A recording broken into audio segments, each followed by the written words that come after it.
Atlantis, a name that echoes through the millennia, glimmering in the collective consciousness of humanity like a lost jewel. It is a symbol of a lost paradise, a civilization at the pinnacle of both science and spirit, having reached the limits of perfection before being submerged by nature's wrath. The story tells of a city with towers of precious metal, concentric canals shimmering under the sun, and a society powered by a mysterious, almost magical, source of energy.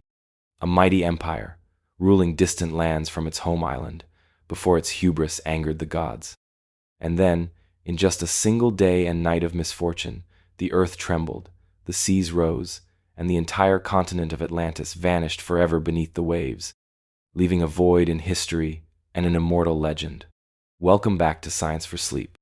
If this journey into humanity's forgotten past resonates with you, a gentle tap of the like and subscribe buttons helps our quiet corner of the universe reach more curious minds.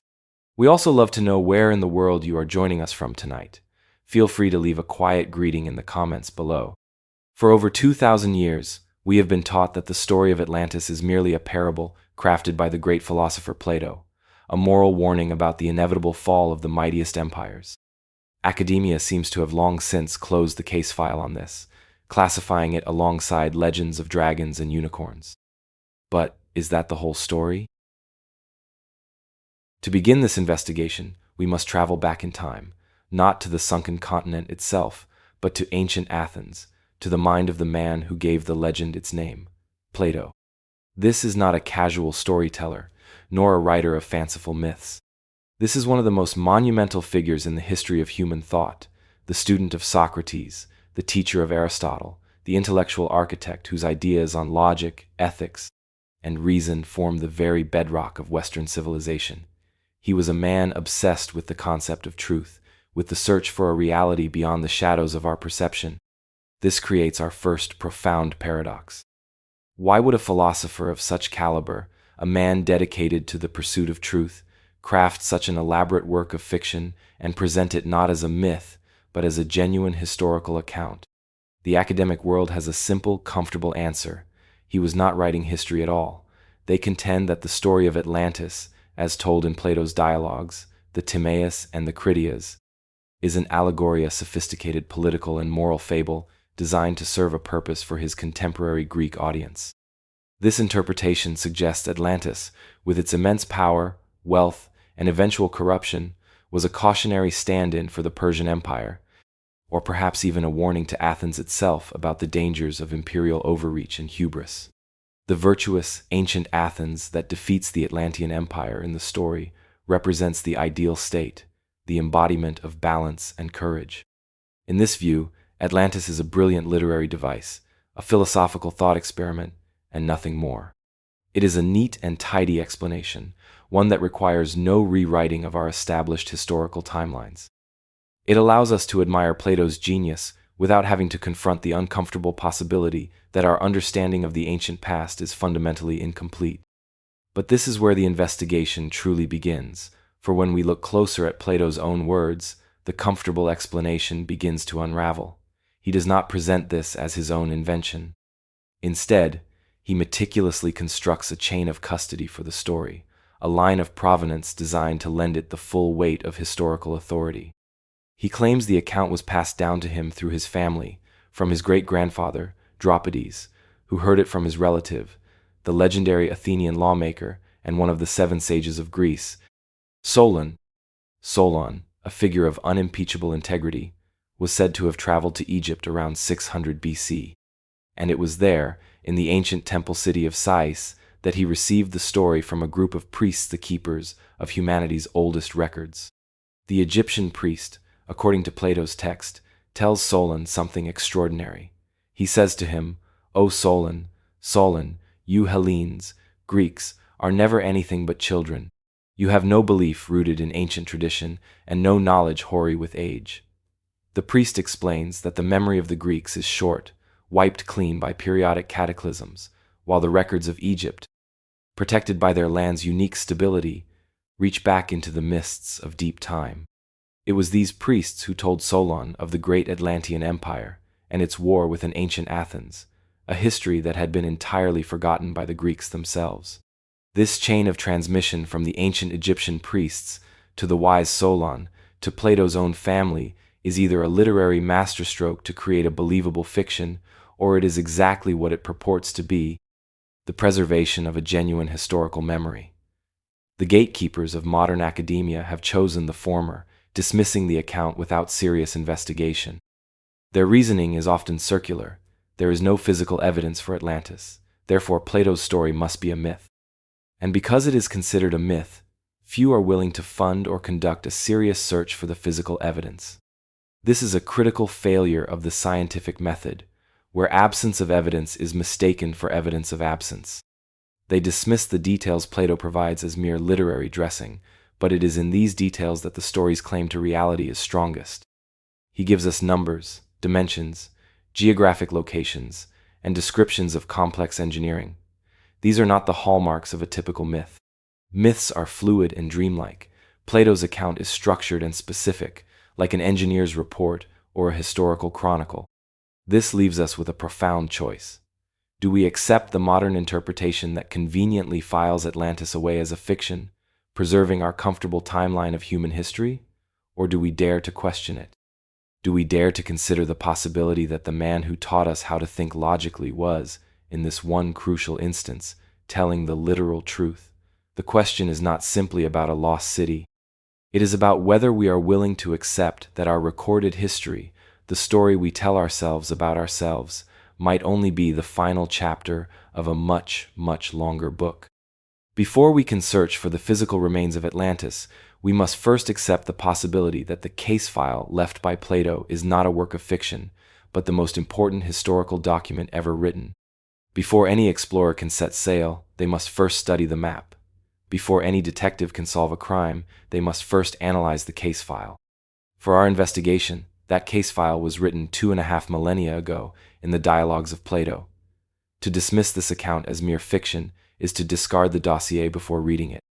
To truly understand what we are searching for, we must deconstruct Plato's testimony, not as a myth, but as a forensic report, a blueprint filled with specific, measurable, and deeply puzzling details. The sheer specificity of the account is what separates it from all other myths. It is a description that begs to be verified. Our analysis begins with the most fundamental question: where?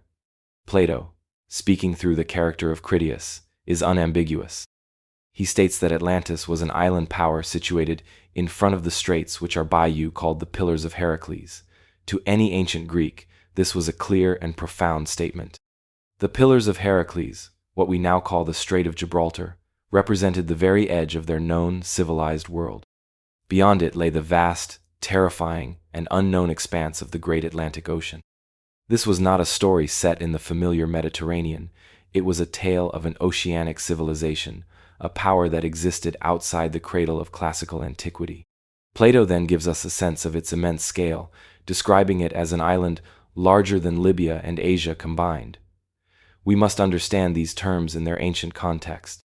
To the Greeks, Libya referred to all of known North Africa, and Asia meant what we now call Asia Minor, or modern-day Turkey. Plato was not describing a small island like Crete or Sicily. He was describing a continental landmass, a true lost continent that dominated the Atlantic. This detail alone immediately elevates the story from a local legend to a global event. The disappearance of such a landmass would not just be a tragedy, it would be a geological catastrophe on a planetary scale.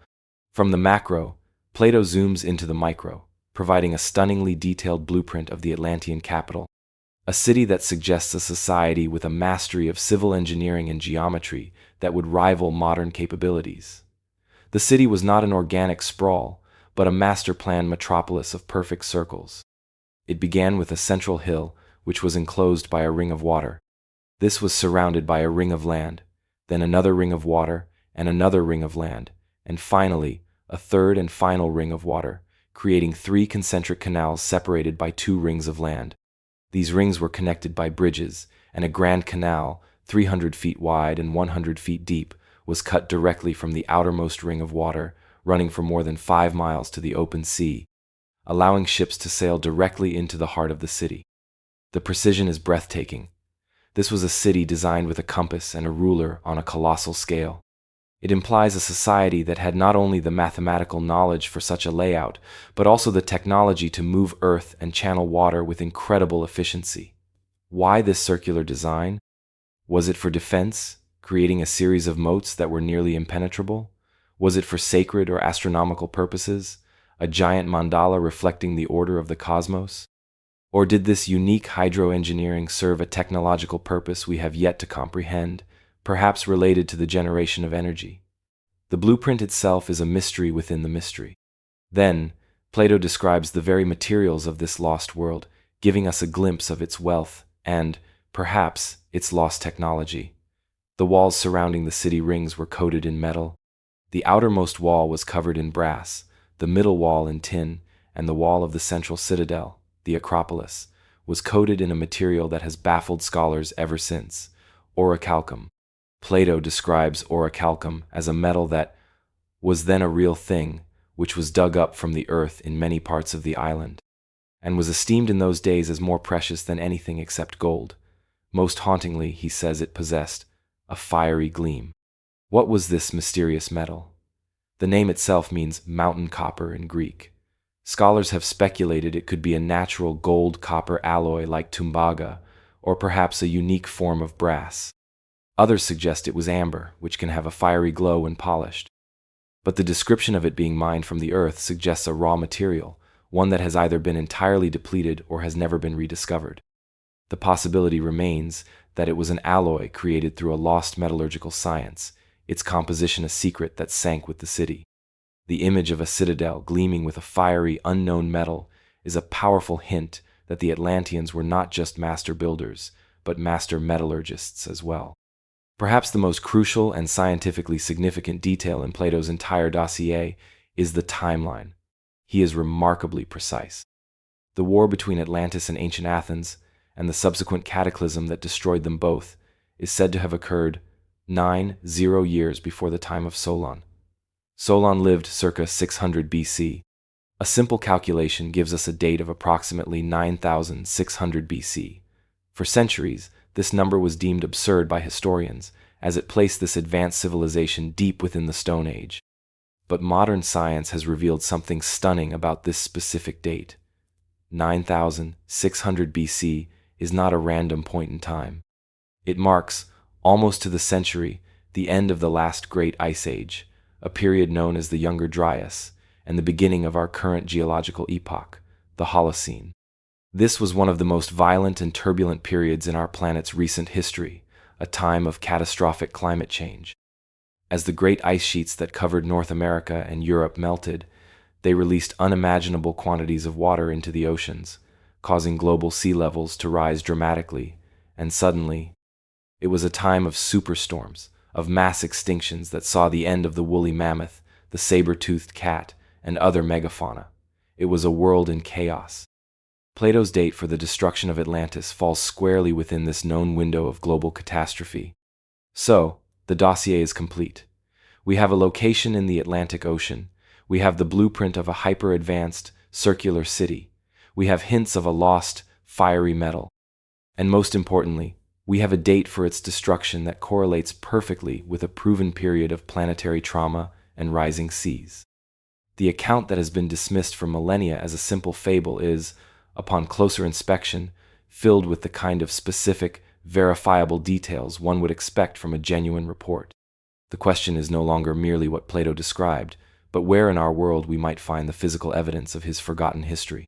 With Plato's dossier as our map, the first step of our physical search is clear. We must venture where the ancient Greeks feared to tread, into the vast, open ocean that lay beyond their world. We must sail beyond the pillars of Heracles. For millennia, this phrase has been the starting point for every hopeful explorer and the point of dismissal for every skeptic. The Strait of Gibraltar, the narrow channel separating Europe from Africa, was the gateway to the Atlantic, and it is in this immense body of water that the ghost of a lost continent awaits. The modern scientific consensus is firm. No large continent, in the traditional sense of a stable landmass built on continental crust, has existed in the middle of the Atlantic Ocean and subsequently sunk in recent geological history. The theory of plate tectonics, one of the foundational pillars of modern geology, explains that the ocean floor is primarily composed of dense, basaltic oceanic crust, which is fundamentally different from the lighter granitic crust that forms our continents. This oceanic crust is constantly being created at mid-ocean ridges and recycled back into the mantle at subduction zones. The idea of a continent-sized piece of land simply vanishing in the middle of this process seems, from a conventional standpoint, impossible. But this is where the investigation requires a more nuanced perspective. Perhaps we are searching for the wrong thing. Perhaps continent was Plato's best attempt to describe something for which he had no modern geological term. The Atlantic Ocean is not a featureless basin. Running down its very spine, like a great submerged mountain range, is the Mid-Atlantic Ridge. This is a colossal seam on the Earth's crust, a place where the North American and Eurasian tectonic plates are actively pulling apart. It is a region of immense geological violence and creation, characterized by constant volcanic activity, earthquakes, and the upwelling of magma from the planet's mantle. This is not a stable, quiet place. It is a dynamic landscape where islands can be born from the sea in fiery eruptions and, just as easily, be reclaimed by the waves. It is here, astride this turbulent ridge, that we find our first major geographical suspect, the Azores archipelago. These 9 volcanic islands, belonging to Portugal, are often described as the jewel of the Atlantic, but what we see above the water are merely the highest peaks of a vast underwater mountain range, the Azores Plateau. This entire region is a volcanic hotspot, a place where the Earth's crust is unusually thin and the mantle below is unusually hot. Could the Azores be the last remaining vestiges of a much larger landmass that once existed in this location? The idea is not new. In the late 19th century, the American congressman and author Ignatius Donnelly published his seminal work, Atlantis, the Antediluvian World, which almost single-handedly revived modern interest in the legend. He argued passionately that the Azores were the mountaintops of the sunken continent, presenting evidence from mythology, linguistics, and biology to support his claim. While many of his specific arguments have since been challenged, his core geographical intuition remains compelling. The location fits Plato's description perfectly. It is out in the Atlantic, beyond the Pillars of Heracles. The geology itself provides tantalizing clues.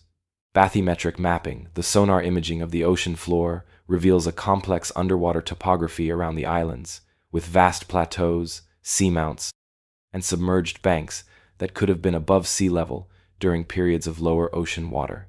This brings us back to the most critical piece of evidence from Plato's Dossier, the date of 9600 BC. As we established, this date is not arbitrary. It marks the end of the Younger Dryas and the conclusion of the last ice age.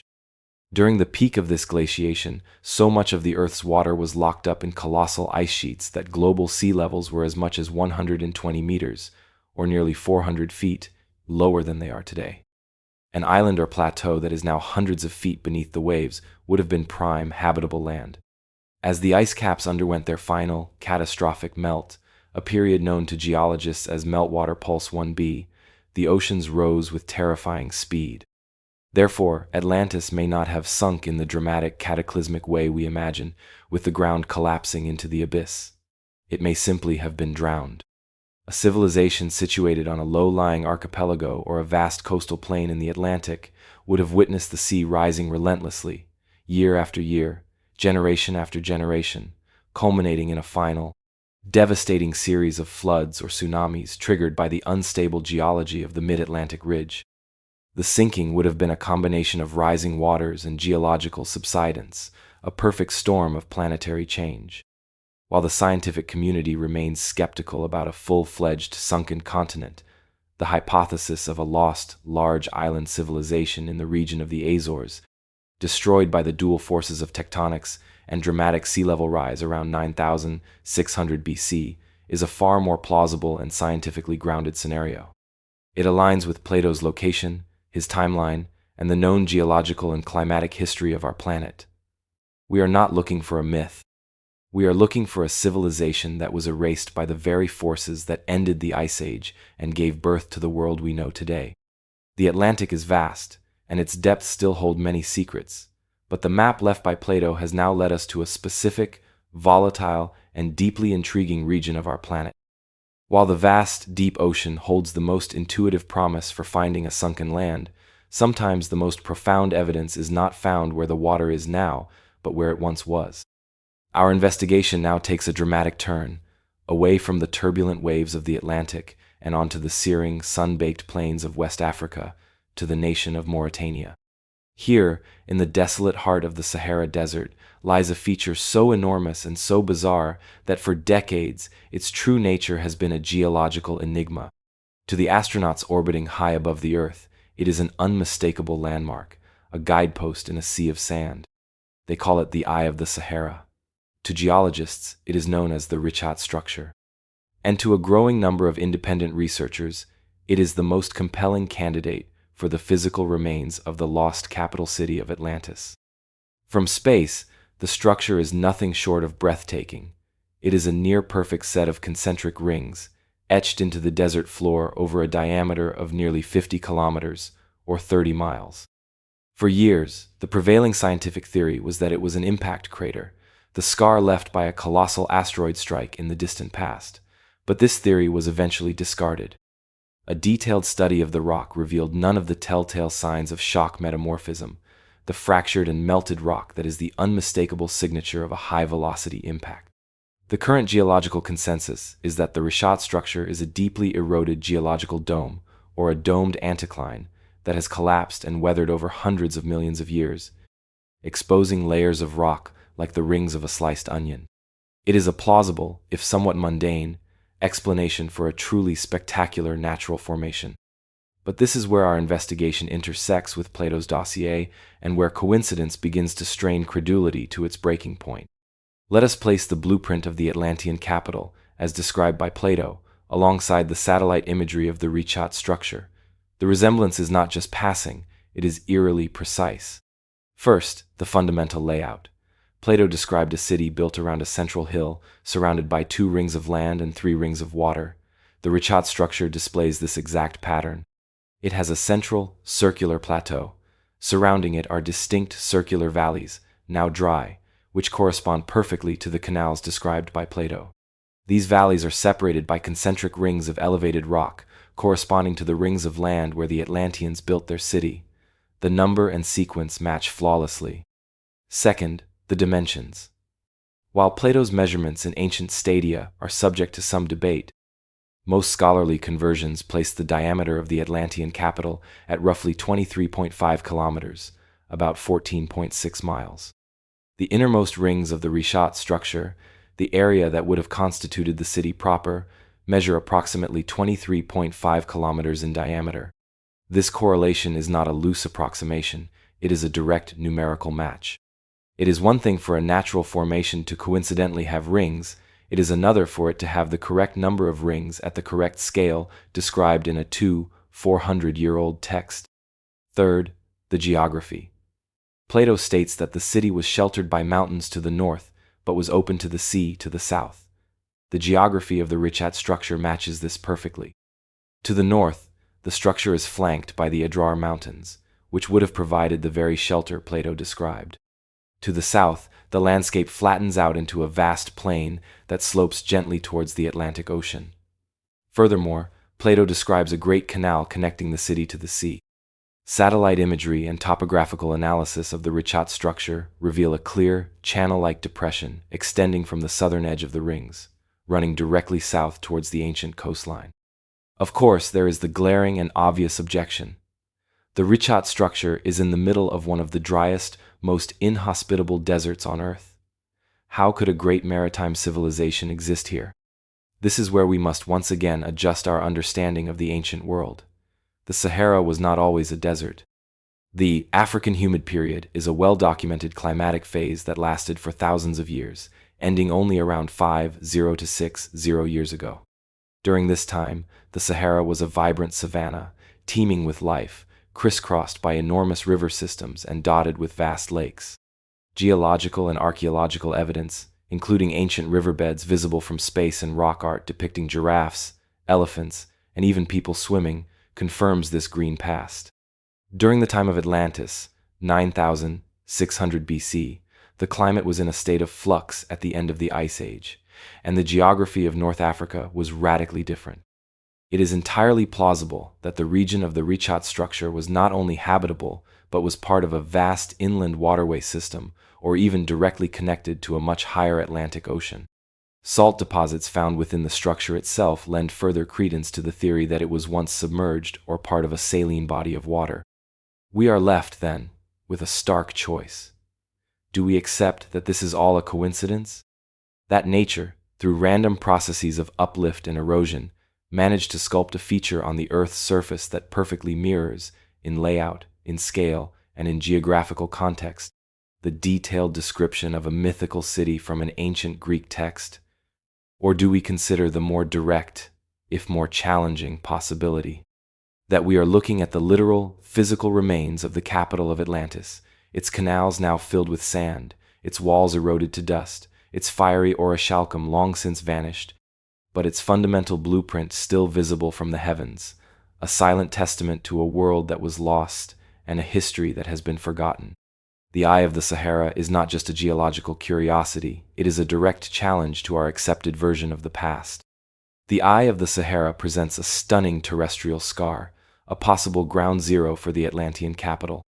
But if Plato's account is to be believed, Atlantis was not merely a city, it was a maritime empire, a thalassocracy whose power projected across the ocean. Its influence, its colonies, and its infrastructure would not have been confined to a single landmass.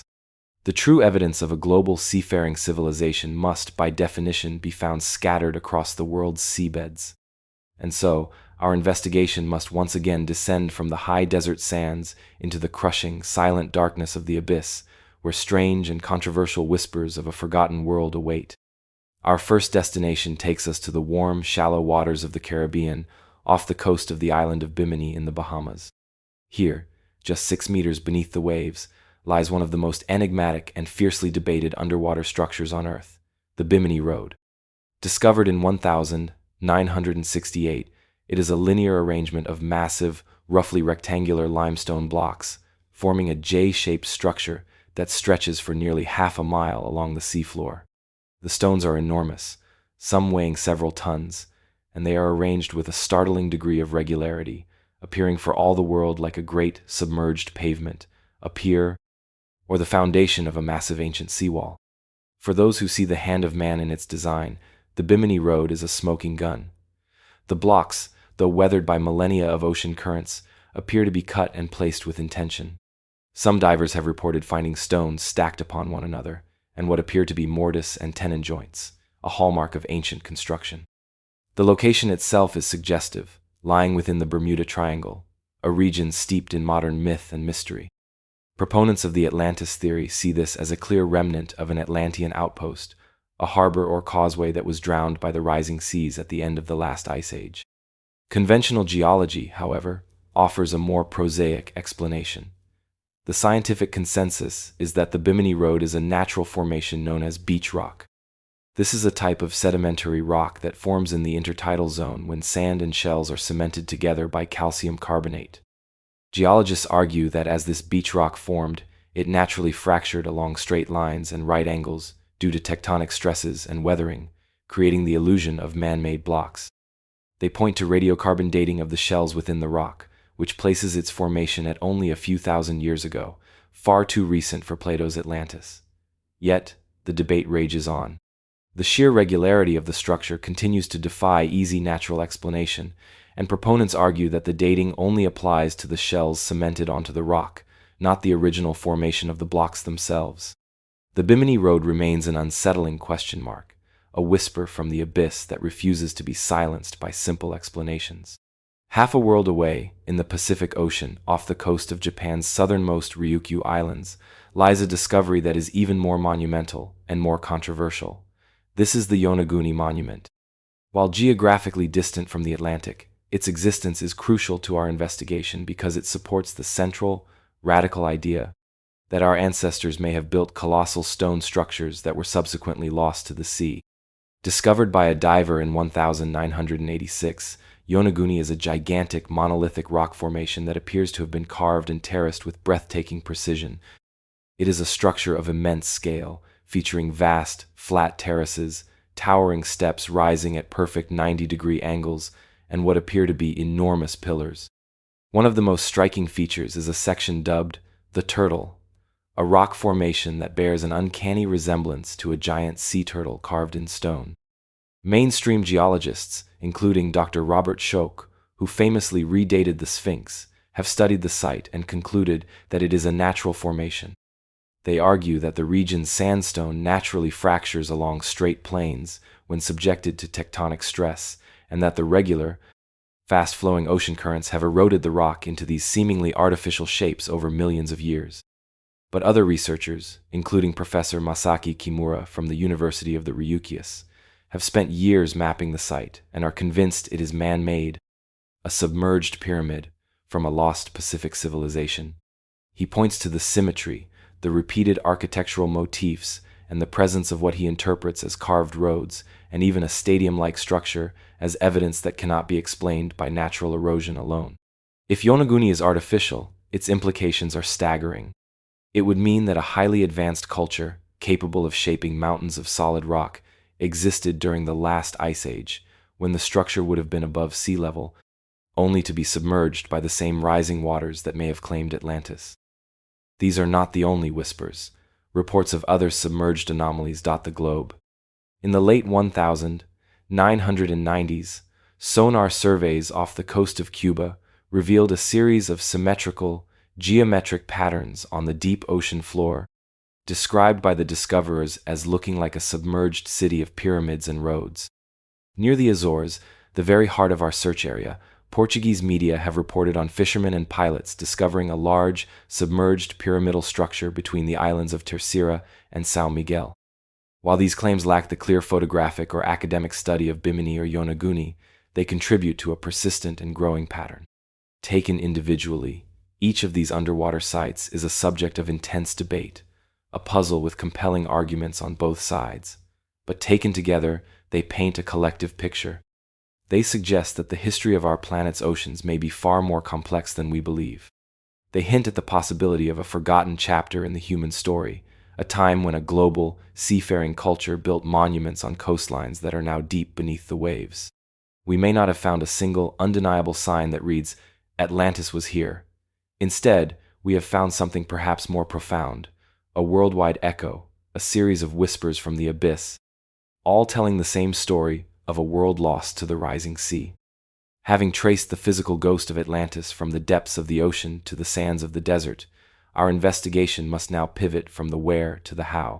How could a civilization, existing in a supposed Stone Age, achieve the feats of engineering and societal complexity described by Plato? To answer this, we must delve into the most esoteric, most legendary, and most scientifically provocative aspect of the Atlantean mythos.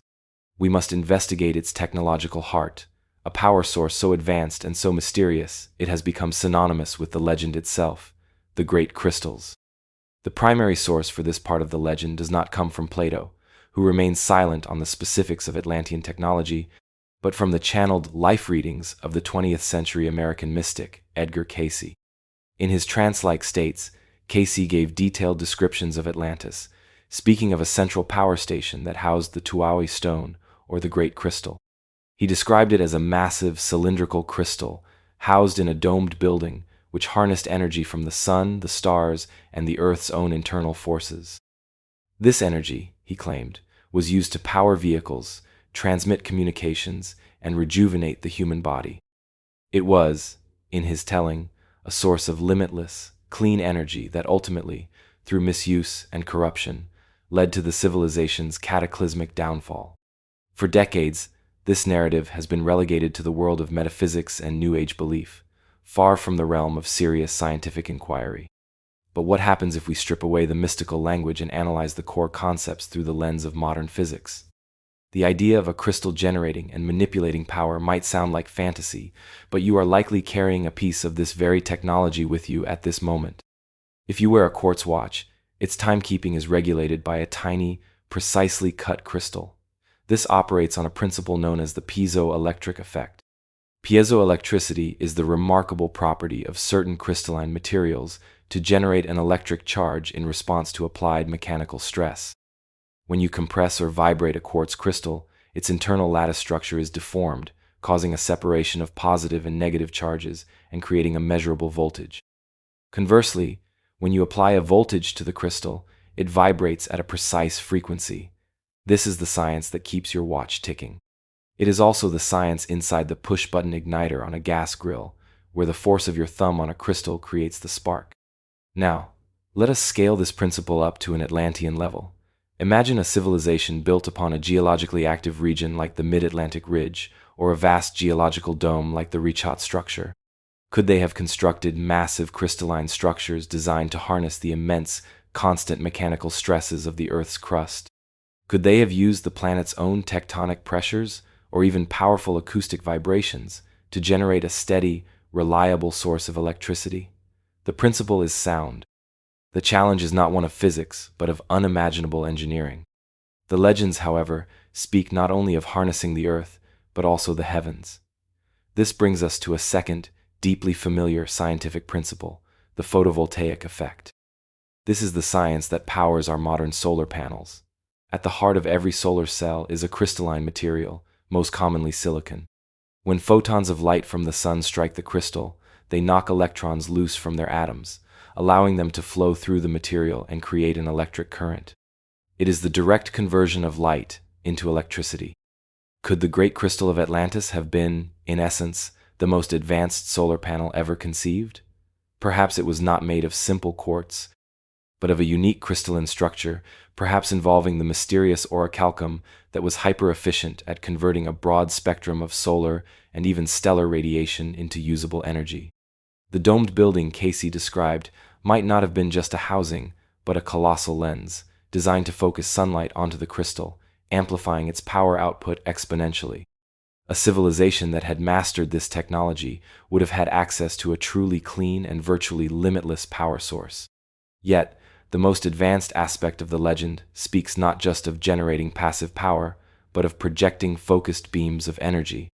This is the language of resonance and amplification, the very principle that lies at the heart of one of our most transformative modern technologies, the laser.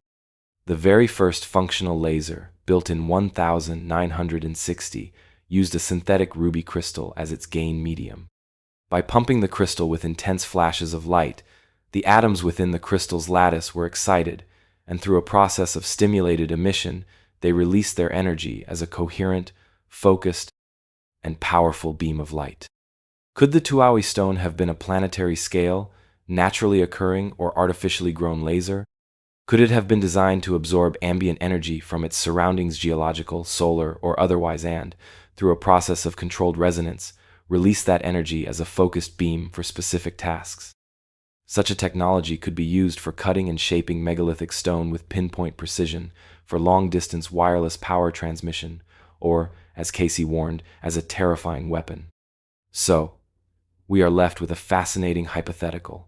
The core scientific principles embedded within the myth of Atlantean crystal, power piezoelectricity, photovoltaics, and laser physics are not fantasy. They are established facts of our modern world. The question, as always, is one of scale and mastery. Could a civilization 12,000 years ago have not only discovered these principles but engineered them on a planetary level? What kind of material could a crystal of such power be made from to withstand the immense internal forces? Perhaps the fiery orichalcum was not just a decorative metal, but a key component in their technology, room temperature, superconductor, or a unique crystalline stabilizer. The physics is plausible. It is the engineering that remains the work of gods, or of a civilization as advanced as them.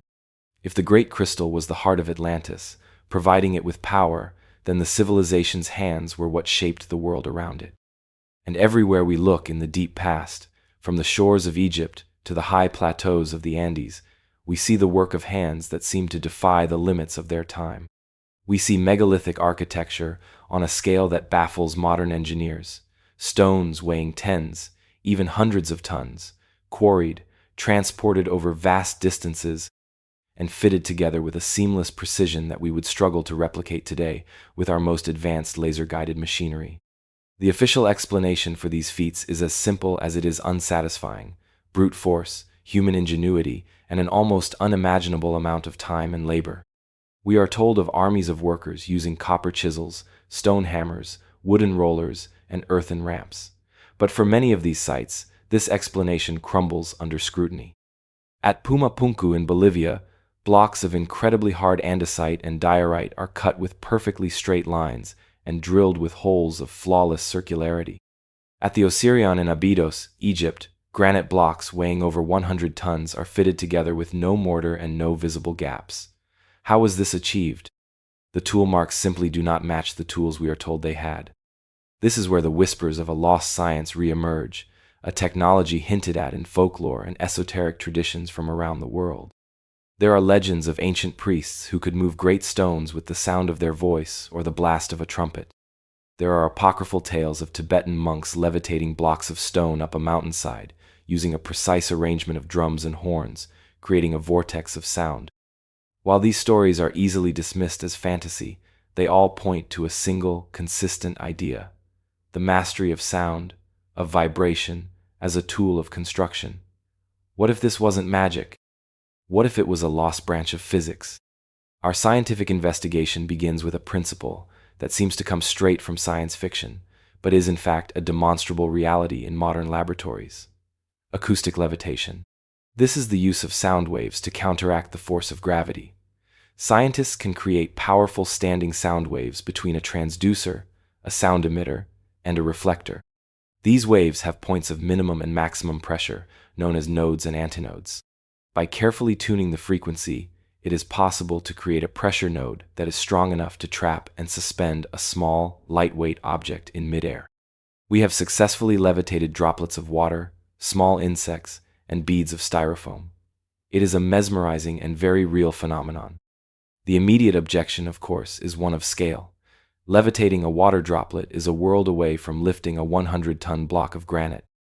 The amount of energy required to generate a sound wave powerful enough to achieve this would be astronomical, likely producing a sound so intense it would be lethal to any human nearby and would potentially shatter the very object it was trying to lift. A brute force application of acoustic levitation on a megalithic scale seems improbable, unless the civilization possessed an energy source as powerful and controllable as the crystal technology we hypothesized in the previous chapter. But perhaps they didn't use brute force. Perhaps their method was infinitely more elegant and sophisticated, relying not on raw power, but on precise knowledge.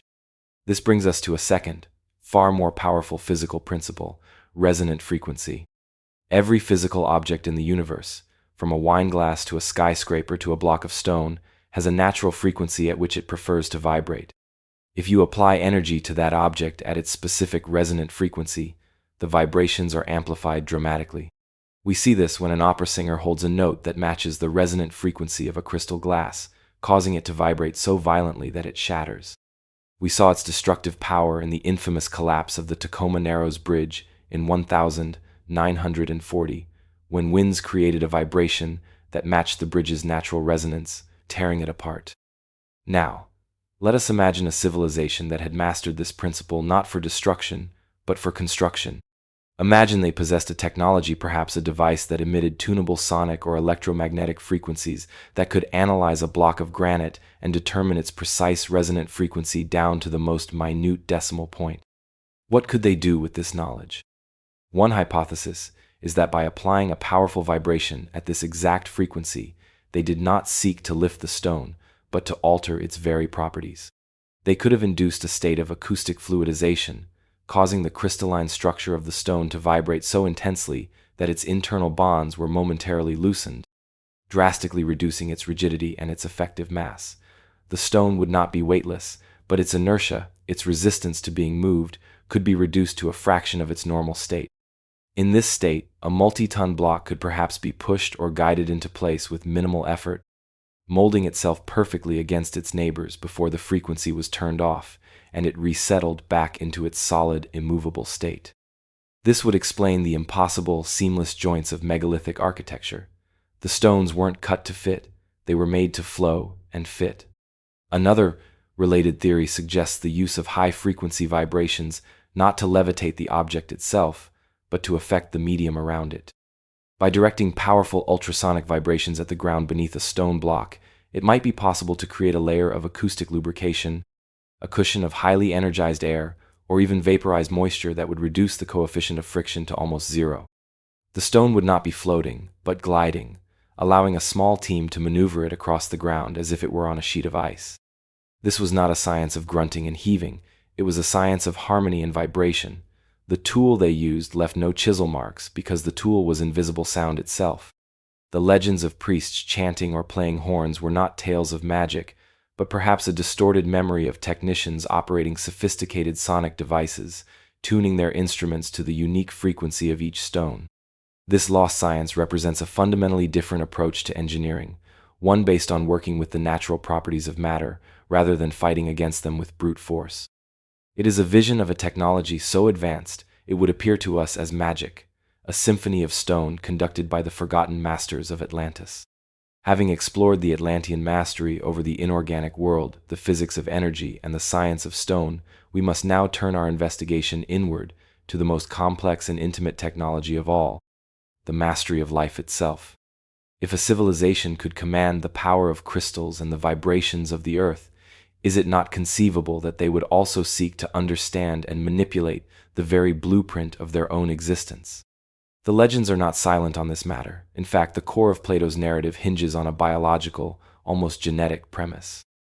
He speaks of the Atlantean kings, who were originally of a divine lineage, possessing a noble and gentle nature. But over generations, as they intermingled with mortals, this divine portion within them began to fade, diluted too often and too much with the mortal admixture, leading to their moral corruption and ultimate downfall. This is the language of heredity, of genetics. It is a story of a changing genome, and when we look beyond Plato to the pantheon of global mythology, we find it is saturated with tales that blur the line between God, human, and beast. We read of demigods, the heroic offspring of a divine parent and a mortal one, possessing extraordinary strength and wisdom. We read of terrifying hybrid creatures, the chimeras of legend, the Minotaur of Crete, with the body of a man and the head of a bull, the Sphinx of Egypt, with the body of a lion and the face of a human, the centaurs of Greece, half man, half horse. For centuries, we have interpreted these figures as powerful symbols, as metaphors for the duality of human nature or the chaotic forces of the wild. But what if they are not metaphors? What if they are the distorted, mythologized memories of a lost science? What if the Atlanteans were not just architects and engineers, but alchemists of life, the world's first geneticists? This idea, which would have been pure fantasy a few decades ago, has now crashed into the shores of our modern reality. The power to edit the code of life is no longer a myth. It is a technology that exists in our laboratories today, and its name is CRISPR, standing for Clustered Regularly Interspaced Short Palindromic Repeats. CRISPR-Cas9 is, in essence, a molecular scalpel. It is a system derived from the ancient immune defenses of bacteria, which allows scientists to find a specific sequence in an organism's DNA, make a precise cut, and then delete, repair, or replace that gene. It is a search and replace function for the book of life. The implications of this technology are staggering, and we are only just beginning to explore them. In laboratories, we are using it to correct the genetic defects that cause diseases like sickle cell anemia and cystic fibrosis. We are engineering crops to be resistant to drought and pests. We are modifying mosquitoes to be incapable of transmitting malaria. We have, in a very real sense, gained the ability to rewrite the software of biology. Now, let us extrapolate this power back 0 years to a hypothetical Atlantean civilization that had not just discovered this science, but had perfected it over centuries or even millennia. What would they have done with it? The first and most benevolent application would be the perfection of health and the extension of life. The myths often describe the inhabitants of Golden Age civilizations as living for incredibly long lifespans, free from disease. With a mastery of their own genome, the Atlanteans could have systematically eliminated all hereditary diseases. They could have enhanced their immune systems to be impervious to pathogens. They could have targeted the very process of aging itself, perhaps by learning to repair the telomeres at the ends of our chromosomes that shorten with each cell division, or by deactivating the genes responsible for cellular senescence. The dream of a fountain of youth might not have been a magical spring, but a vial containing a precise genetic therapy. From healing, the next logical step is enhancement. Why simply cure weakness when you can engineer strength? An advanced genetic science could have allowed the Atlanteans to optimize their own biology. They could have enhanced their cognitive functions, increasing memory capacity and processing speed. They could have fine-tuned their physical bodies for greater strength, speed, and endurance. This provides a chillingly rational explanation for the godlike attributes described in the myths. The Atlantean kings and heroes were not divine because they were born of gods, but because they were born of a superior science. This leads us to the most disturbing and controversial possibility: the creation of new life forms. The myths of chimerast hybrid creatures are universal. Could they be a record of Atlantean genetic experiments? Imagine a society with the power to combine the DNA of different species. Were they creating beasts of burden, combining the strength of an ox with the intelligence of an ape for labor? Were they creating soldiers for war, blending the ferocity of a lion with the form of a human? The Sphinx may not have been a symbol, but a biological sentinel, a guardian created in a laboratory. The legends of satyrs and fauns might be the faint echo of experiments designed to create beings more deeply connected to the natural world. This is the ultimate expression of hubris, the power to play God. And it is here that we find the most compelling scientific interpretation of Plato's story of the Atlantean downfall. Their moral corruption may have been a direct result of their technological power. As they began to alter their own nature and the nature of the world around them, they lost the divine portion of their humanity, their empathy, their wisdom, their humility. The wrath of the gods that destroyed them may not have been a lightning bolt from the heavens. It could have been the inevitable consequence of their own science, an engineered plague that escaped their control, a series of unstable hybrid creatures that turned on their creators, or a societal collapse born from the ethical and spiritual vacuum created by their own limitless power. The catastrophe that sank their continent may have been preceded by a biological catastrophe of their own making. The science of genetics, therefore, provides us with a powerful new lens through which to view the myth. It suggests that the ancient stories of gods, demigods, and monsters are not just fantasies, but are perhaps the fragmented, awestruck accounts of a civilization that had unlocked the deepest secrets of the cell. As we stand today at the dawn of our own genetic age, wielding the power of CRISPR, we must ask ourselves a sobering question. Are we on the verge of rediscovering the lost science of Atlantis? And if so, have we acquired the wisdom to avoid their fate? Our investigation has now led us through the tangible and the biological, from the physics of stone to the chemistry of life. We have hypothesized a civilization capable of powering cities with crystals, moving mountains with sound, and editing the very code of their being. But the deepest and most persistent legends of Atlantis speak of a power that transcends the physical entirely. They are whispers of a technology of the mind itself. The myths tell of Atlantean priests and initiates who possessed abilities we would now label as psychic, telepathy, the ability to communicate mind to mind, clairvoyance, the perception of events beyond the natural range of the senses, and a profound, intuitive connection to the workings of the cosmos. To the modern scientific mind, these concepts are the very definition of pseudoscience, the stuff of fantasy novels and late-night talk shows. And yet, if we are to complete our forensic investigation of this lost civilization, we must dare to ask the most radical question of all. What if these were not supernatural gifts, but the products of a highly advanced, deeply misunderstood technology? What if the Atlanteans had developed a science that could interface directly with the most mysterious object in the known universe, human consciousness? To even begin to explore this, we must first acknowledge that the science of consciousness is the great, final frontier of our own knowledge. We know more about the distant galaxies than we do about the nature of the subjective experience reading these words right now. We can measure the brain's activity, but we cannot explain how the electrochemical firing of neurons gives rise to the feeling of love, the idea of justice, or the perception of the color red. It is in this profound gap in our own understanding that the possibility of a lost Atlantean science can take root. Our scientific entry point is the measurable electrical rhythm of the brain itself. Using electroencephalography, or EEG, we can detect and map the brain's electrical activity in the form of brainwaves. These are not random noise. They are distinct patterns that correlate directly with our mental states. Beta waves dominate when we are awake, alert, and focused. Alpha waves emerge during states of calm relaxation and light meditation. Theta waves are associated with deep meditation, dreaming, and creativity. And delta waves are the slow, deep pulses of dreamless sleep and profound states of unconsciousness. This is established neuroscience. Our thoughts and feelings have a physical, measurable electrical signature. Now, we must take a speculative leap, venturing to the very edge of theoretical physics.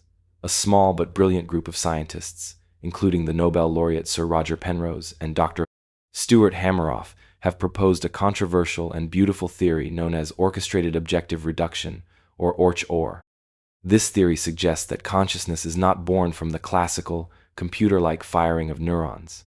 Instead, it posits that consciousness is a quantum phenomenon, arising from quantum computations occurring within tiny protein structures inside our neurons, called microtubules. According to this model, the brain is not a classical computer, but a quantum computer. Our moments of conscious awareness are the result of the collapse of a quantum wave function occurring within these microtubules, a process that literally knits together the fabric of reality and our experience of it. It is crucial to state that ORCH-OR is a fringe theory, not accepted by the neuroscience mainstream. But for our hypothetical investigation, it provides a stunningly elegant key. If consciousness is indeed a quantum process, then it is, in principle, subject to the laws of quantum physics. It can be influenced, resonated with, and amplified. This is where the great crystal re-enters our story, but in a new and far more profound role. What if the Tuaoi stone and the energy network it powered were not designed merely for generating electricity? What if its true purpose was far more subtle? Imagine the great crystal as a colossal quantum resonator. Its perfect, crystalline lattice could have been engineered to vibrate at the precise quantum frequencies that ORCH-OR theory associates with consciousness. It would not be amplifying electricity, it would be amplifying awareness. By creating a stable, coherent field of these consciousness-related frequencies, the Atlanteans could have established a planetary-wide resonant field. This field would function like a psychic internet.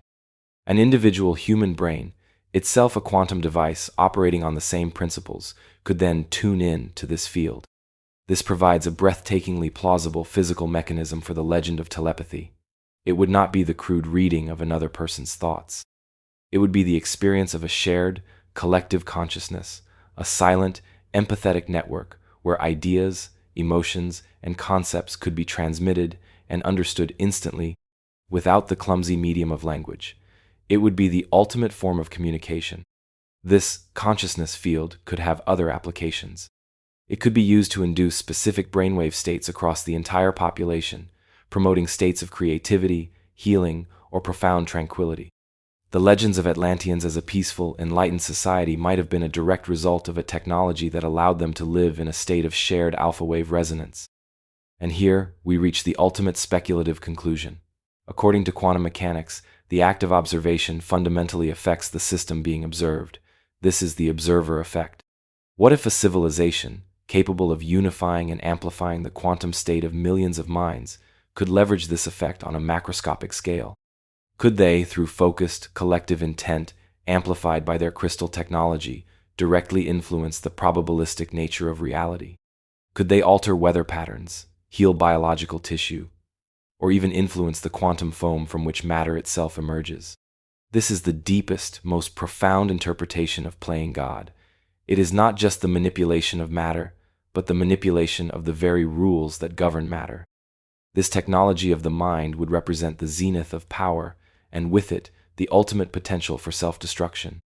A society linked by a shared consciousness could achieve a level of harmony and progress unimaginable to us, but it would also be terrifyingly vulnerable. A single, powerful, corrupt will could, in theory, hijack the network, spreading fear, paranoia, and madness like a psychic virus. Or perhaps the downfall came from a simple miscalculation and attempt to draw too much power from the system, creating a resonant feedback loop that shattered not only their minds, but the very fabric of space-time around their continent, causing a catastrophe that was simultaneously physical and metaphysical. The legend of Atlantis, in this light, is not just a warning against moral hubris, but a warning against a type of scientific inquiry so profound that its failure could erase a civilization from existence itself.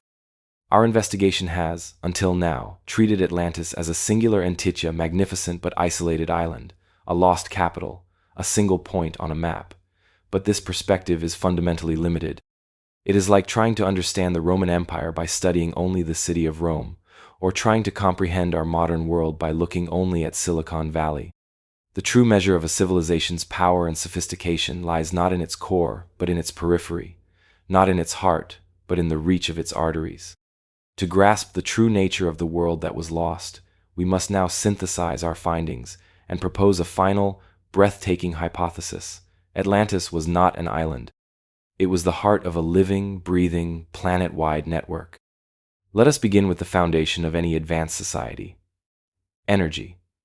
As we hypothesized, the Atlanteans may have mastered a form of crystal power, harnessing geological and solar forces on an industrial scale. But a single power plant, no matter how potent, can only serve a limited area. For a civilization to be truly global, its energy must be global as well. We must envision a planetary energy grid, a system that made the power of the Great Crystal accessible to any point on Earth. How would such a network function?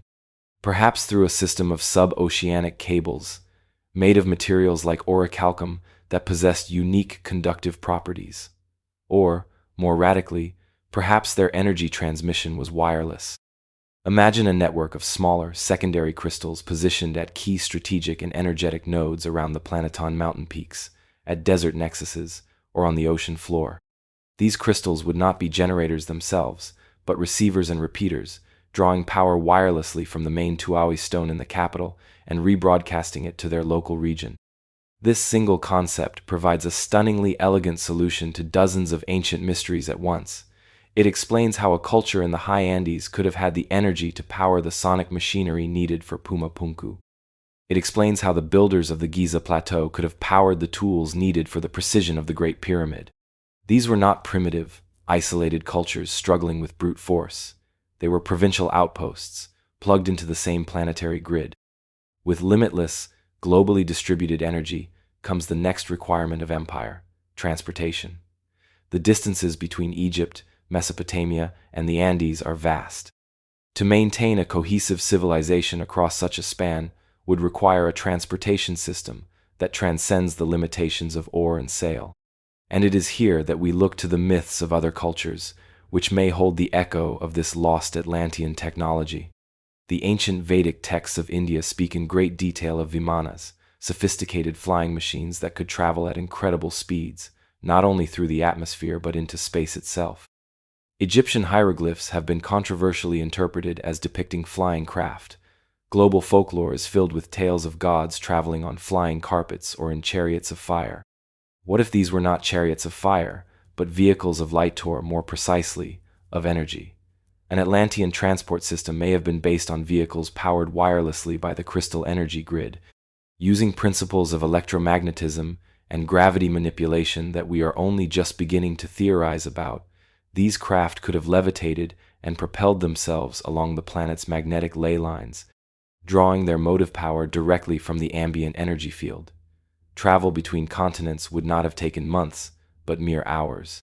This would allow for the rapid movement of people, resources, and knowledge, knitting the distant corners of the Earth into a single manageable empire. But the most powerful network of all was not one of energy or transport, it was the network of the mind. As we hypothesized, the Atlanteans may have used their crystal technology to create a global consciousness field, a psychic internet that connected its most advanced citizens. This was not just a tool for telepathic communication, it was the ultimate information network. Architectural plans, complex mathematical formulas, astronomical data, philosophical concepts all could be transmitted instantly and perfectly, not as clumsy words or symbols, but as pure conceptual understanding. This provides the most compelling explanation for one of the greatest puzzles of archaeology: the baffling similarity of symbols, myths, and knowledge found in ancient cultures that were supposedly completely disconnected. Why do we see depictions of the handbag of the gods in the hands of the Sumerian Anunnaki and in the carvings of Mesoamerican deities? Why do we find the swastika, an ancient solar symbol, in cultures from India to Europe to the Americas? Why did civilizations on opposite sides of the world, with no known contact, all begin building pyramids aligned to the same constellations? The answer is that they were never disconnected. They were all nodes on the same network, downloading their cultural and scientific software from the same central server, Atlantis. Let us now paint a picture of this world before the flood. It was not a patchwork of primitive, struggling tribes. It was a single, unified global civilization, a first civilization, with a shared scientific paradigm and a common spiritual understanding. The people we now call the ancient Egyptians, the Proto-Sumerians, the Olmecs of Mexico, they were not the originators of their cultures, they were the inheritors. They were the provincial citizens, the regional administrators, the colonists of a worldwide Atlantean empire. This was the true golden age that so many myths speak of, a time of global peace and prosperity, maintained not by force of arms, but by a shared technology and a unified consciousness. It was a world that may have largely eliminated disease through genetic engineering, abolished scarcity through limitless energy, and transcended conflict through a deep, empathetic connection. It was, in essence, a planetary utopia, a single, complex, and perfectly interconnected system. But the laws of physics and history teach us one immutable lesson. The more complex and interconnected a system is, the more exquisitely fragile it becomes. A failure in a single critical node can lead to a cascading collapse that brings down the entire network. And in a civilization of such unimaginable power, a single failure could be a mistake of planetary consequence. The question, then, is no longer what this world looked like, but what could possibly have gone so wrong. We have constructed a vision of a world that was a planetary network of unimaginable sophistication, powered by the heart of a crystal and guided by a science of the mind, but this world is gone. Plato's account ends not with a gradual decline, but with a sudden, violent, and absolute end. In a single day and a single night of misfortune, the island of Atlantis disappeared into the depths of the sea. The final chapter of the Atlantean Dossier is not one of life, but of death. Our investigation must now become a post-mortem, a scientific autopsy to determine the cause of this planetary-scale demise. What force of nature, or of science, could be powerful enough to erase a continent from the face of the earth? The myths speak of the wrath of the gods, a divine punishment for the hubris of the Atlanteans. But if we translate this into the language of science, the wrath of the gods becomes a cataclysm of such immense energy that it would have been indistinguishable from a supernatural event. We will examine three primary suspects, three scientific scenarios, each capable of producing the very cataclysm Plato described. Suspect 1, death from above, the cosmic impact hypothesis. Our first suspect comes not from the Earth, but from the cold, dark void of space. For decades, the scientific community has been aware of the threat posed by asteroids and comets. We have seen the evidence of their destructive power etched onto the face of the moon and in the great impact craters of our own planet. The most famous of these, the Chicxulub crater in the Yucatan, is the smoking gun for the event that wiped out the dinosaurs 66 million years ago. But what if a more recent and more complex impact event was the trigger for the Atlantean Cataclysm? This is the core of the Younger Dryas impact hypothesis. This theory proposes that approximately 12,800 years ago, a date that aligns with startling proximity to Plato's timeline, the Earth was struck not by a single, solid object, but by the fragmented pieces of a disintegrating comet. The evidence for this event is not a single massive crater, but a thin, dark layer in the geological record known as the Black Mat, found at archaeological sites across North America and Europe. Within this layer, scientists have discovered a cocktail of extraterrestrial markers, elevated levels of the rare element platinum, microscopic diamonds formed by immense shock pressure, nanodiamonds, and tiny magnetic spherules of melted rock. This was not a single impact, but a swarm. The fragments would have exploded in the atmosphere in a series of colossal airbursts, each one releasing the energy of thousands of nuclear weapons. The immediate effects would have been apocalyptic. The shock waves would have flattened forests and leveled cities. The intense heat would have ignited continent-spanning wildfires, the soot from which would have choked the sky, plunging the world into a cosmic winter. Most critically for our investigation, the impacts on the great ice sheets that still covered parts of the northern hemisphere would have been devastating. The immense energy would have instantly vaporized vast quantities of ice, triggering a catastrophic meltwater pulse.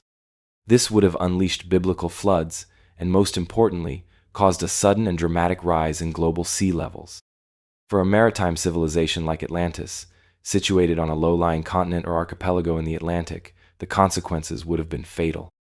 The combination of atmospheric shock waves, continent-shaking seismic tremors from multiple impacts, and a rapid, violent rise in the ocean itself perfectly matches Plato's description of a civilization disappearing beneath the waves in a single, terrifying event. The wrath of the gods may have been the sky itself falling upon them. Suspect 2. The fury within, geological upheaval. Our second suspect brings the source of destruction back to Earth. The Atlantean homeland, as we have hypothesized, was likely situated in a region of extreme geological instability, such as the Mid-Atlantic Ridge. A civilization that lives on the back of a sleeping dragon must always be prepared for it to awaken. One of the most popular theories links the destruction of Atlantis to a supervolcanic eruption. The historical precedent for this is the eruption of Thera, modern-day Santorini, in the Mediterranean, around 1600 BC, an event so powerful it is widely believed to have caused the collapse of the Minoan civilization on Crete. But an eruption on the scale needed to destroy Atlantis would have made Thera look like a firecracker. We must imagine a caldera collapse of unimaginable magnitude. The eruption would have blasted billions of tons of ash and sulfur dioxide into the stratosphere, blocking out the sun and causing a volcanic winter. It would have triggered immense earthquakes, and most devastatingly, it would have caused the collapse of the volcano's flanks into the sea, displacing vast quantities of water and creating a mega tsunami. A wave not tens, but hundreds of feet high would have radiated outwards at the speed of a jet aircraft.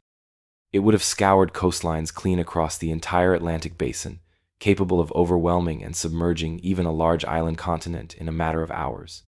The single day and night of misfortune would have been a maelstrom of falling ash, violent earthquakes, and a world-drowning wave. Suspect 3. The ultimate hubris, self-inflicted annihilation. Our final suspect is the most terrifying, for it suggests that the architects of the world's greatest civilization were also the authors of its demise. This is the hypothesis that the Atlanteans destroyed themselves. As we have explored, the Atlanteans may have wielded a power source of planetary scale, the Great Crystal, or Tuaui Stone. This was not a simple generator, it was a complex resonant device, tapping into the fundamental energies of the planet and the cosmos. A technology of such power would also carry with it an equivalent potential for catastrophic failure. Plato's story is, at its heart, a moral tale of hubris. The Atlantean kings, corrupted by power, began to wage unjust wars. What if this is a literal, not just a metaphorical description? What if, in their arrogance, they began to weaponize their energy source? Perhaps they were engaged in a civil war, or a war with another power, turning their crystal technology from a tool of creation into a weapon of destruction. Imagine a resonant frequency weapon being mistuned, or a power surge in the planetary energy grid that could not be contained. A failure of the Great Crystal would not be like a modern nuclear power plant meltdown. It would be an event on a geological scale. An uncontrolled release of its stored energy could have created a resonant feedback loop with the Earth's own tectonic plates. It could have destabilized the crust beneath their continent, triggering a chain reaction of earthquakes and volcanic eruptions. It could have literally shattered the foundation of their island, causing it to fracture and sink into the mantle. The fiery gleam of orichalcum would have been replaced by the fiery reality of magma erupting from the depths. This scenario is the most chilling because it aligns perfectly with the moral arc of Plato's story. The destruction was not a random act of nature, but a direct consequence of their own actions. Their greatest strength became their fatal flaw. They did not just harness the power of the gods, they unleashed it upon themselves. Whether by a stone from heaven, the fire from below, or the fire from within their own technology, the end result was the same: absolute annihilation. The autopsy is complete, and we are left with 3 credible, scientifically plausible culprits. Each one is capable of producing the cataclysm that erased the first civilization and reset the course of human history. The only question that remains is, did anyone survive? The cataclysm was absolute. A world was erased. The heart of a global civilization, the great Atlantean homeland, was torn from the fabric of existence and plunged into the abyss. The planetary energy grid went dark.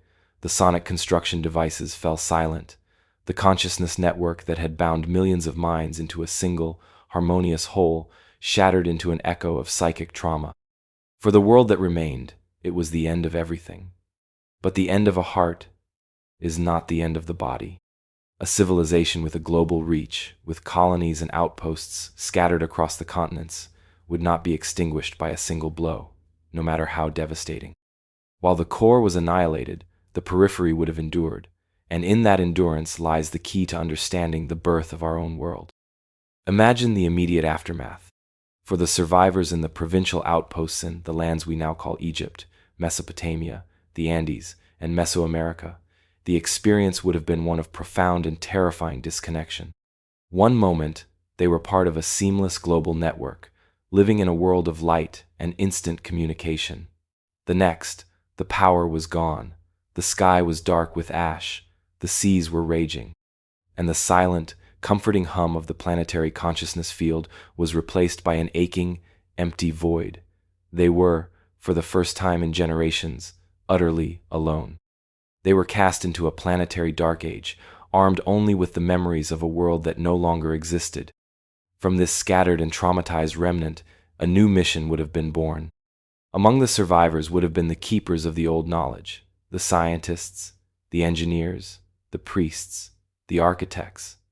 These were the men and women who understood the principles of the lost world.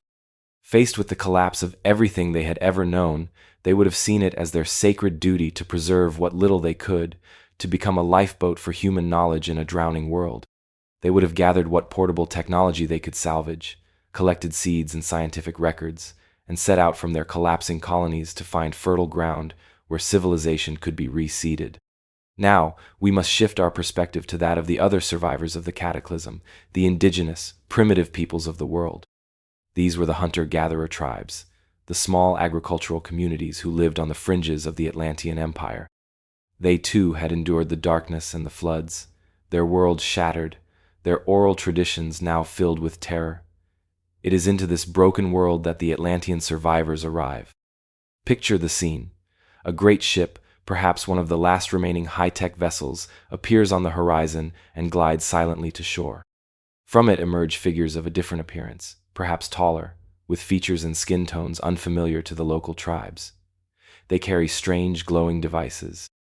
They possess an almost magical understanding of the world. They can predict the movement of the stars, heal the sick with forgotten medicine, survey the land with impossible geometric precision, and teach the locals how to cultivate crops with an efficiency that ends generations of famine. To a primitive tribe struggling for survival, these beings would not appear as fellow humans. They would be gods. This is not speculation. This is the story told, in remarkably similar detail, by virtually every ancient culture on Earth. This is the origin of the culture-bringer gods. Let us look at Egypt. The standard historical model struggles to explain the miracle of the Nile Valley, where civilization seems to explode into existence, fully formed, with a sophisticated understanding of hieroglyphic writing, medicine, mathematics, and monumental architecture seemingly overnight. But Egyptian mythology itself provides the answer. They tell of the time of the Zep Tepi, or the first time, when the gods walked among men. They speak of the god Thoth, the ibis-headed deity of wisdom, writing, and science. It was Thoth, they said, who brought all knowledge to the people of the Kemet, who taught them the sacred arts and sciences. Could Thoth have been the leader of a group of Atlantean survivors who chose the fertile Nile Valley as the place to restart civilization? Was he a god, or a scientist whose knowledge was so advanced it was indistinguishable from divinity?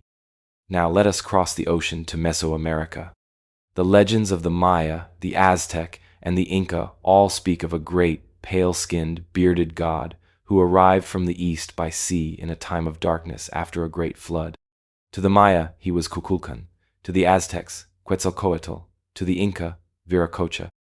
The story is always the same, this being taught the people the foundations of civilization, agriculture, astronomy, law, and architecture before departing, promising one day to return. This is a powerful and persistent folk memory of a surviving Atlantean missionary, a keeper of the flame bringing light to a new continent. We see the same pattern in ancient Mesopotamia. The Sumerian legends speak of the Anunnaki, but they also tell of the Apkallu, the 7 sages who brought civilization to humanity in the time before the flood. The most famous of these was Oannes, a being described as half man, half fish, who would emerge from the Persian Gulf each day to teach humanity the arts of writing, law, and science. The fish description has long puzzled historians, but could it be the distorted memory of a survivor emerging from a submersible vehicle or wearing a type of diving helmet or biosuit? This survivor god hypothesis provides a single, unified theory that explains the sudden and synchronous explosion of advanced knowledge in multiple, supposedly disconnected parts of the ancient world. But it also explains a crucial paradox: why these new civilizations, despite their brilliance, never surpassed the achievements of their predecessors. The survivors were not gods. They were the traumatized remnant of a fallen world. They could only pass on a fraction of their total knowledge. They could teach the application of the science, but not necessarily the deep theory behind it. They could teach the Egyptians how to build a pyramid with precise astronomical alignments, but they may have lost the knowledge of the sonic technology that made the construction effortless. They could pass on the mathematical formulas, but not the quantum consciousness that made those formulas intuitive. What emerged in Egypt, Sumer, and Peru was not a true rebirth of Atlantis, but a cargo cult version of it. The new civilizations inherited the rituals, the symbols, the architectural forms, and the sacred geometry, but the high science, the true technological magic, was lost forever. History did not restart from zero. It was reseeded with the fragmented, fading memories of a world that was, a legacy carried on the shoulders of the few who survived the day the ocean reclaimed its own. If the physical evidence for Atlantis is a collection of scattered and debated Clusa submerged road here, a geological anomaly there then, the most profound and persuasive evidence of all is not buried under rock or hidden in the deep sea. It is hidden in plain sight, encoded within the most enduring artifacts our species has ever created, our myths. For millennia, we have treated these ancient stories as the fanciful creations of a primitive imagination, as allegories for the seasons, or as simple fireside entertainment. But this is a profound misreading of our own heritage. We must begin to see these myths for what they truly are. They are data. They are a vast, cross-correlated global dataset of human memory, a library of eyewitness accounts that have been passed down through countless generations.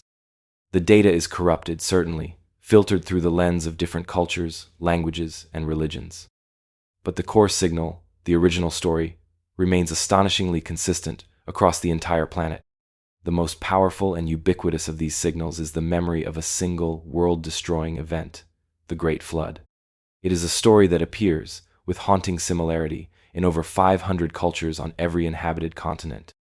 In the Abrahamic traditions, we have the story of Noah, warned by God of a coming deluge, instructed to build an ark to save his family and pairs of every animal. In ancient Mesopotamia, thousands of years earlier, the Epic of Gilgamesh tells the tale of Utnapishtim, who is warned by the god Ea to build a great boat to survive a flood sent by the wrathful god Enlil.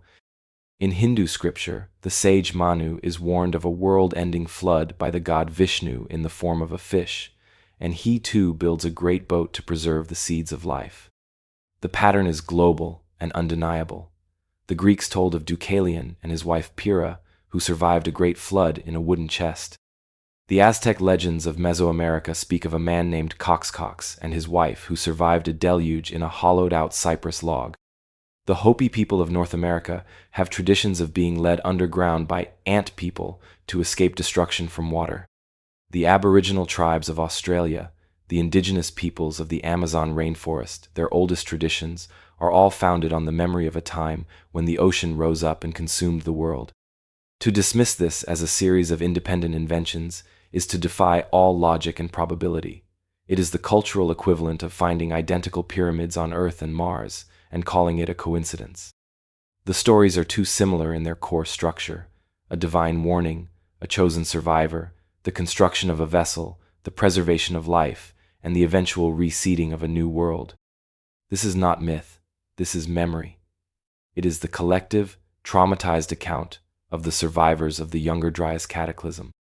The rising seas and catastrophic meltwater pulses that we identified as the scientific cause of Atlantis' demise were not a local event. They were a global reality, and the Great Flood myths are humanity's shared testimony to that fact.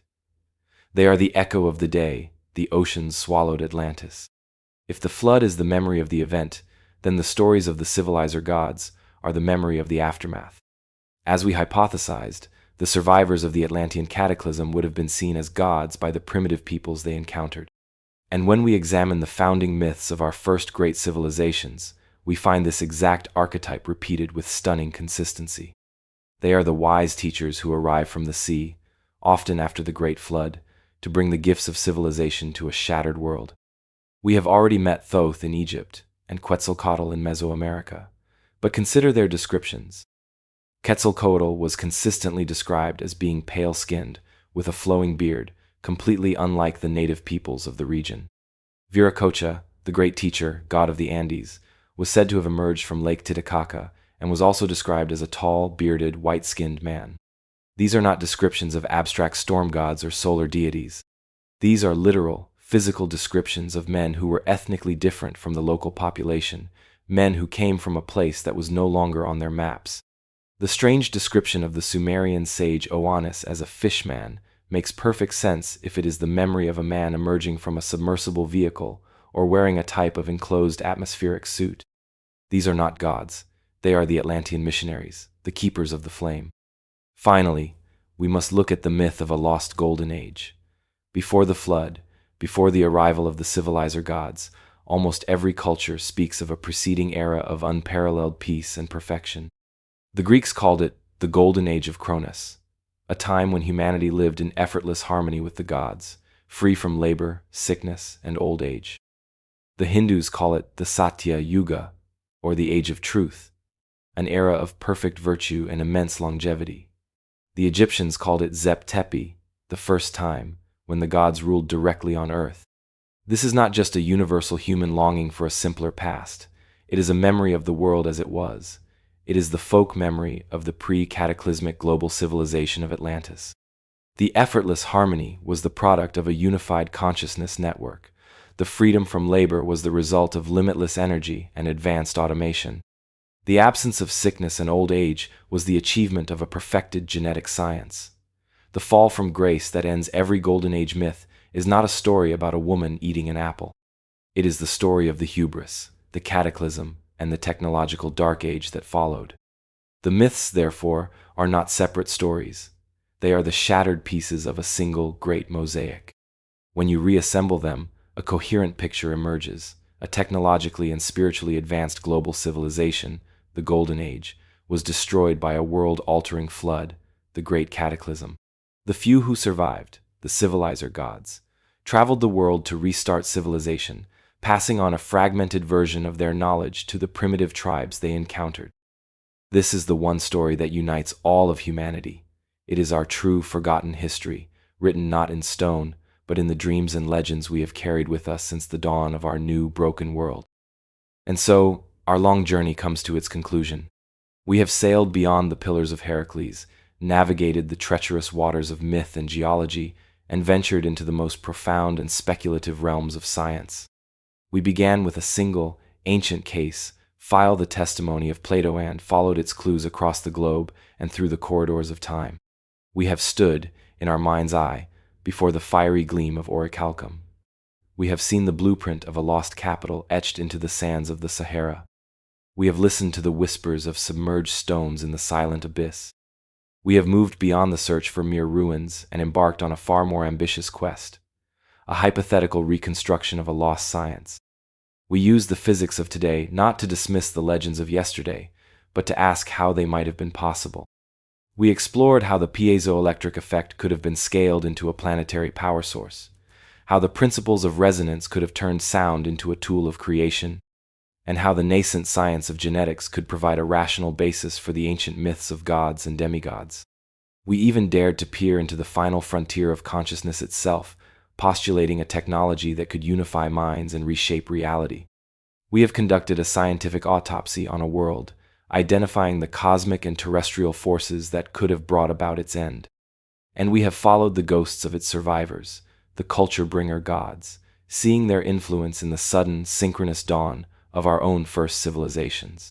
We have reassembled the shattered mosaic of global mythology and found that all the pieces, from all the corners of the earth, tell one single, coherent story of a golden age, a great cataclysm, and a painful, fragmented rebirth. We are left with a vast and intricate web of circumstantial evidence. There is no single artifact we can hold in our hands, no signed confession from a long-dead king. The skeptic will, therefore, find it easy to dismiss this entire investigation. They will point to each piece of evidence individually and offer a conventional, isolated explanation. The Richat Structure is a geological dome. The Bimini Road is beach rock. The global myths are a product of the universal human psyche, and they may be right.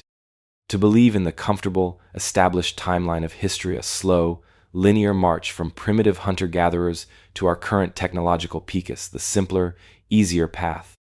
But the path of true inquiry is rarely the easiest one. The challenge this story presents is one of interconnectedness.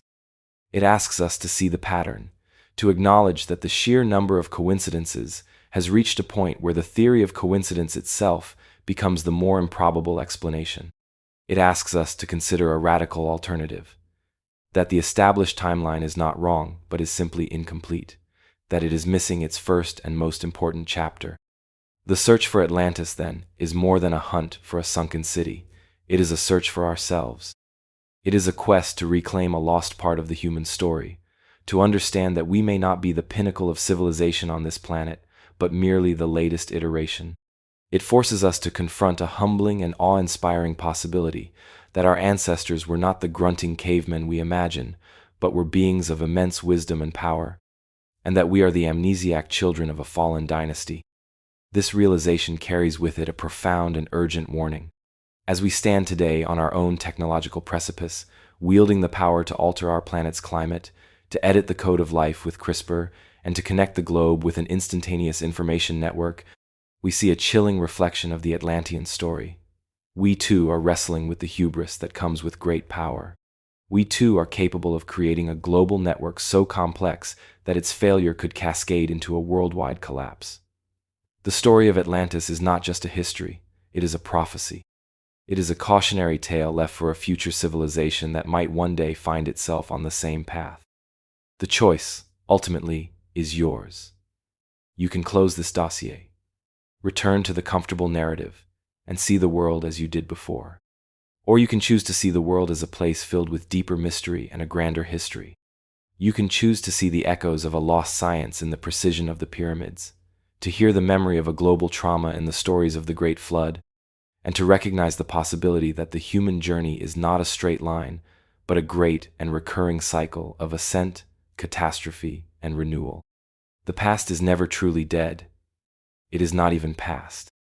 It lies sleeping, waiting for a generation with the courage to ask the right questions and the vision to see the connections that have been hidden in plain sight all along. The final chapter of this story has not yet been written. It will be written by USB, our willingness to explore, to question, and to dream of a world that was, so that we may better understand the world that is and the world we have yet to create.